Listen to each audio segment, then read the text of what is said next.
നവകേരള യാത്രയ്ക്കിടെ യൂത്ത് കോൺഗ്രസ് നേതാക്കളെ മർദ്ദിച്ച കേസിൽ മുൻ മുഖ്യമന്ത്രിയുടെ ഗൺമാൻമാർ ഉൾപ്പെടെ 5 പോലീസുകാർക്ക് മുൻകൂർ ജാമ്യം.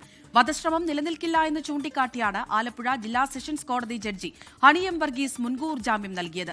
കോടതി വിധിയെ വിമർശിച്ച് മർദ്ദനമേറ്റ AD തോമസ് MLA യും ജുവൽ കുര്യാക്കോസും രംഗത്തെത്തി. നിരാശാജനകമായിട്ടുള്ള ഒരു വിധിയാണ് ഇന്നുണ്ടായിരിക്കുന്നത്. ഇത് നിരാശാജനകമായ ഒരു വിധി ഉണ്ടാകുമ്പോഴും ഈ നിയമ പോരാട്ടം ഏതറ്റം വരെയും തുടർന്നു കൊണ്ടുപോകാൻ ഞങ്ങൾ രണ്ടുപേരും തയ്യാറാണ്. ഇന്നത്തെ വിധിയിൽ കടുത്ത നിരാശയും ഞങ്ങൾക്ക് രണ്ടുപേർക്കുമുണ്ട്. പക്ഷേ ഇത് ഒന്നിൻ്റെയും ഒരു അവസാനമല്ല എന്ന് മനസ്സിലാക്കുകയാണ്. ഇത് വകുപ്പ് ചുമത്തണമെന്നുള്ളത് അന്വേഷണ ഉദ്യോഗസ്ഥരുടെ ഒരു അവകാശമാണെന്നാണ് ഞാൻ മനസ്സിലാക്കുന്നത്. ഈ കോടതിയുടെ മുൻ ഇടപെടലുകൾ നമ്മളൊന്ന് അന്വേഷിച്ചാൽ നമുക്ക് എല്ലാവർക്കും മനസ്സിലാകും. പശ്ചാത്തലമൊക്കെ ഒന്ന് എല്ലാവരും മനസ്സിലാക്കണമെന്നുള്ള ഒരു അഭ്യർത്ഥന ഞങ്ങൾക്കുണ്ട്. SITയുടെ ഭാഗത്ത് നിന്ന് യാതൊരു തരത്തിലുള്ള വീഴ്ചകളും ഉണ്ടെന്ന് എൻ്റെ വ്യക്തിപരമായുള്ള അഭിപ്രായം എനിക്ക് തോന്നിയിട്ടില്ല. അതിൻ്റെ കാര്യം ആ റിപ്പോർട്ടുകൾ ഞാൻ കണ്ടിരുന്നതാണ്, നിങ്ങളെല്ലാവരും കണ്ടിരുന്നതാണ്. ആ റിപ്പോർട്ടുകൾ വളരെ വിശദമായ റിപ്പോർട്ടുകൾ അവർ കൊടുത്തിരുന്നു.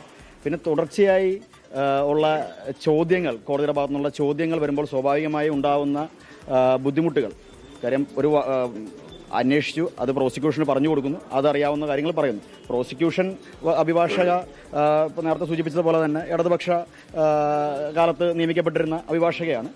അതിലോട്ടൊന്നും ഞാൻ വളരെ കാര്യമായിട്ടൊന്നും കടന്നു പോകുന്നില്ല. അതിനകത്ത് ഈ മറുപടി പറയുന്നതിലും പ്രതിരോധിക്കുന്നതിലും ഒരു വീഴ്ച പ്രോസിക്യൂട്ടർക്ക് ഉണ്ടായിരുന്നു. ഡിഫൻസ് അഭിഭാഷക കോടതി വിധിയെ തിരിച്ചടിയായി കാണുന്നില്ല എന്ന് ആഭ്യന്തരമന്ത്രി രമേശ് ചെന്നിത്തല പ്രതികരിച്ചു.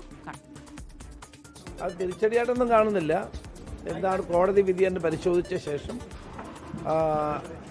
അതിന് അപ്പീൽ പോകണമെങ്കിൽ അപ്പീൽ പോകും, മറ്റ് നിയമ വഴികൾ തേടും. അതാണ് സാധാരണഗതിയിൽ നമുക്ക് ചെയ്യാൻ കഴിയുന്നത്. അത് തീർച്ചയായിട്ടും ചെയ്യും. സമാനതകളില്ലാത്ത ഒരു അക്രമമാണ് അവിടെ അരങ്ങേറിയത്. ഇപ്പോഴത്തെ MLA ആയ മാരാരിക്കുളത്തെ AD തോമസിനും അജയ് ജുവൽ കുര്യാക്കോസിനെയും അതിഭീകരമായിട്ട് മർദ്ദിച്ച അന്നത്തെ മുഖ്യമന്ത്രിയുടെ ഗൺമാൻമാരടക്കമുള്ളവരുടെ കേസ് പുനരന്വേഷിക്കാൻ ഞങ്ങളാണ് തീരുമാനിച്ചത്. തീർച്ചയായിട്ടും കോടതിയുടെ വിധി എന്താണെന്ന് അറിയില്ല. വിധി പരിശോധിച്ച ശേഷം അതിന് വേണ്ട നിയമ നടപടികൾ സ്വീകരിക്കും. അശ്വിൻ പാലാഴിയുണ്ട് ആലപ്പുഴയിൽ നിന്ന് വിവരങ്ങൾ നൽകാൻ. അശ്വിൻ, SIT വധശ്രമം ഉൾപ്പെടെ ചുമത്തുകയുണ്ടായി. പക്ഷേ ഇപ്പോഴിതാ 5 പേർക്കും മുൻകൂർ ജാമ്യം ലഭിച്ചിരിക്കുന്നു. ഈ കോടതിയുടെ ഉത്തരവ് നമുക്ക് ലഭ്യമായിട്ടുണ്ടോ? എന്തൊക്കെ നിരീക്ഷണങ്ങളാണ് കോടതിയുടെ ഭാഗത്തു നിന്നുണ്ടായത്? അമൃത, അല്പസമയത്തിനുള്ളിൽ കോടതിയുടെ ഉത്തരവ് പുറത്തിറങ്ങും. അതിൽ എന്താണ് ജാമ്യ ഉപാധികൾ എന്നടക്കമുള്ള കാര്യങ്ങളിൽ ഒരു വിശദാംശം ഉണ്ടാകും. ഒപ്പം എന്തുകൊണ്ട് ഈ ജാമ്യം നൽകുന്നു എന്നുള്ളതിൻ്റെ ഒരു വിവരണം കൂടി ആ ജാമ്യ ഉത്തരവിലുണ്ടാകും. നിലവിൽ ലഭിക്കുന്ന വിവരം അനുസരിച്ച് IPC 308 ചുമത്തിയത് കാര്യമായ ആലോചനകളില്ലാതെയും പ്രതികളുടെ സ്വാഭാവിക ജാമ്യം ഇല്ലാതാക്കാനും വേണ്ടിയാണ്. ഒപ്പം ഈ ഉണ്ടായ മർദ്ദനം അത് അതിക്രൂര മർദ്ദനമായിരുന്നില്ല, മരണം വരെ സംഭവിച്ചേക്കാവുന്ന മർദ്ദനമാണ് എന്ന മെഡിക്കൽ റിപ്പോർട്ട് കോടതി തള്ളി എന്നുള്ളതാണ് മനസ്സിലാക്കുന്നത്. അത് സ്വാഭാവികമായി ഉണ്ടാകുന്ന പ്രതിരോധത്തിന്റെ ഭാഗമായി ഉണ്ടായ മർദ്ദനമാണ്. SIT ഒപ്പം ഈ പോലീസ് ഗൺമാൻമാരുടെ ഭാഗത്തുനിന്നുണ്ടായതും സുരക്ഷാ ഡ്യൂട്ടിയുടെ ഭാഗമാണ് എന്നുള്ള പ്രതിഭാഗം വാദം കൂടി കോടതി അംഗീകരിച്ചു എന്നുള്ളതാണ് മനസ്സിലാക്കുന്നത്. എന്തായാലും അല്പസമയത്തിനുള്ളിൽ ഈ ജാമ്യ ഉത്തരവ് പുറത്തിറങ്ങും.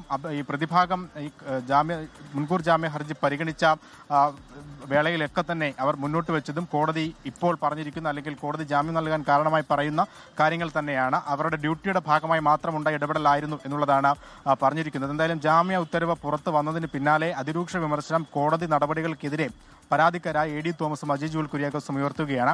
കോടതിയുടെ നടപടി നിരാശാജനകമെന്നും അത് തെറ്റാണെന്നും ഭാവിയിൽ ആ തെറ്റ് കോടതി തിരിച്ചറിയുമെന്നുമാണ് AD തോമസിന്റെ പ്രതികരണം. ഒപ്പം കോടതി തന്നെ ഡിഫൻസ് അഭിഭാഷകയായി മാറിയാൽ ഉണ്ടാകുന്ന ബുദ്ധിമുട്ടുകൾ ഈ മുൻകൂർ ജാമ്യ ഹർജിയുടെ വാദകാലയളവിൽ തങ്ങൾ നേരിട്ടു എന്നുള്ളതാണ് അജയ് ജുവൽ കുര്യാക്കോസ് പറയുന്നത്. ഈ കോടതി, അതായത് കോടതി ജഡ്ജി ഹണി എം വർഗീസിന്റെ മുൻകാല കേസുകളും അതിന്റെ പശ്ചാത്തലവും ഒക്കെ പരിഗണിക്കുമ്പോൾ, അതൊക്കെ പഠിക്കുമ്പോൾ ഇങ്ങനെ ഒരു വിധിയല്ലാതെ മറിച്ചൊരു വിധി ഞങ്ങൾ പ്രതീക്ഷിച്ചിരുന്നില്ല എന്ന നിരാശാജനകമായ മറുപടി കൂടി അവരുടെ ഭാഗത്തുനിന്ന് വരികയാണ്. എന്തായാലും ഇതൊന്നും ഒന്നിന്റെയും അവസാനമല്ല, ശക്തമായ നിയമ പോരാട്ടം തുടരും എന്നുള്ള കാര്യം കൂടി പരാതിക്കാർ വ്യക്തമാക്കുന്നുണ്ട്. SIT ജാമ്യ ഉത്തരവ് ലഭിച്ചതിന് പിന്നാലെ അതിലെ ഉപാധികളടക്കമുള്ള കാര്യങ്ങൾ വിശദമായി പഠിച്ച ശേഷം മാത്രമേ ഹൈക്കോടതിയെ സമീപിക്കുന്ന കാര്യത്തിൽ തീരുമാനം എടുക്കുകയുള്ളൂ.